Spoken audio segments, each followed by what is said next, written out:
Ghostbusters 2016 was such an absolute abomination that it kind of, in a way, kickstarted a lot of things that we've seen play out over the past 5 years in the entertainment industry. Them taking a beloved franchise and disrespecting it, trying to just do this like gender swap, this nonsensical thing that did not pay any respect to the source material, no respect to where they came from. And it was a travesty. Audiences despised it. Nobody watched it. It was an abject failure. And now Ghostbusters Afterlife is getting ready to come out. And it looks like, to all indications, that they're going the exact opposite way. They're not going to be referencing anything from that abomination of a movie. And they're going to get back to their roots to try to honor what came before them, which is what everyone should be striving for. Now, I like Ghostbusters. I'm not the biggest, like, craziest fan of Ghostbusters. I enjoy them well enough, but it's not like this is some movie that I'm super looking forward to or anything. But the feedback has been pretty good so far from early screenings and people that are attached to the Ghostbusters franchise.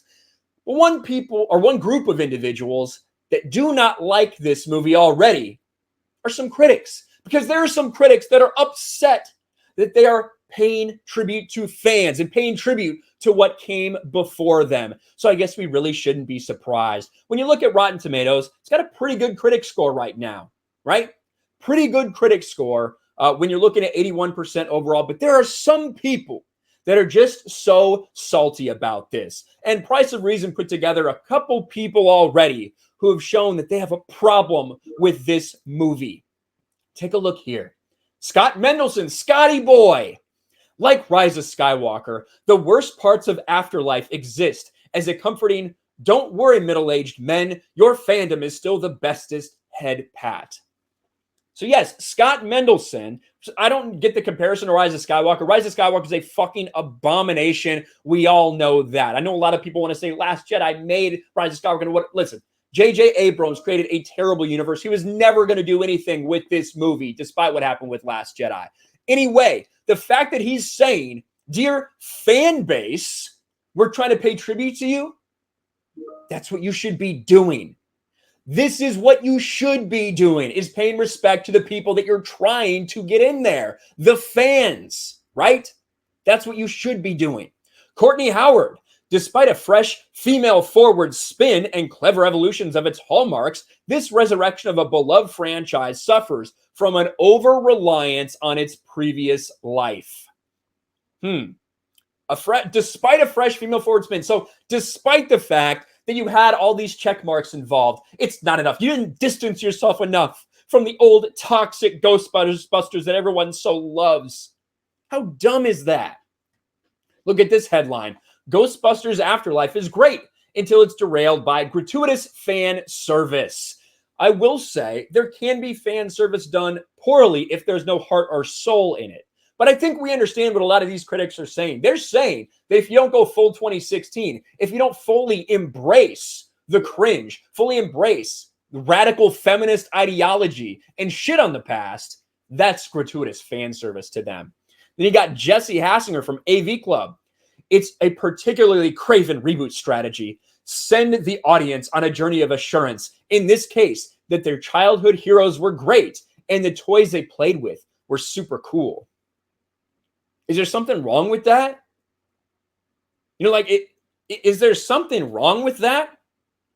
With giving an audience, giving a fan base something that they want. All too often, these people, these elites, whether it's the critics, whether it's the media, whether it's the Hollywood executives, they want to give people not what the people want, but what they think you should want. Even if you're kicking and screaming along the way, because they want to change culture. They want to change these things. So it's bad when something comes out that honors the past in that type of way. Then I also did see this as well. The soy flowing from this review is wonderful. Maybe FNT should go through it. And this is from The Guardian, a 1 out of 5. 1 out of 5. A slimy, stinking corpse of a sequel. Consider the casual cowardice of a script that uses its own mythology to subtly erase 2016's All Gals reboot from the canon, giving the rage-choked trolls carpet-bombing IMDb with 0-star ratings the vindication they've always craved. They're mad that this isn't factored in the 2016 mess, the abomination that was Ghostbusters in 2016. That's what this is really all about for some of these people. They are mad that fans got what they wanted. They're mad that the fans spoke up and they fought back against the garbage that they were shoveled. And they are mad that people listened to fans. Because for the media, they're the only legitimate voices. That's what they think. In their heads, that's what they think, that they are the only legitimate voices, and any fans that are whining, they must just be trolls. They must just be review bombing. They must just be Russian bots. They come up with excuse after excuse. Fuck the mainstream media. Again, I'm not like super looking forward to this. I do really hope it's a good movie. I'll definitely go check it out. If everybody I know, says it's good, I'll go check it out. But I hope it's really fucking good, just to stick it to these losers, to these critics, to these people in the mainstream media that despise us. I hope it does really well, because that'd be funny. Fuck those losers.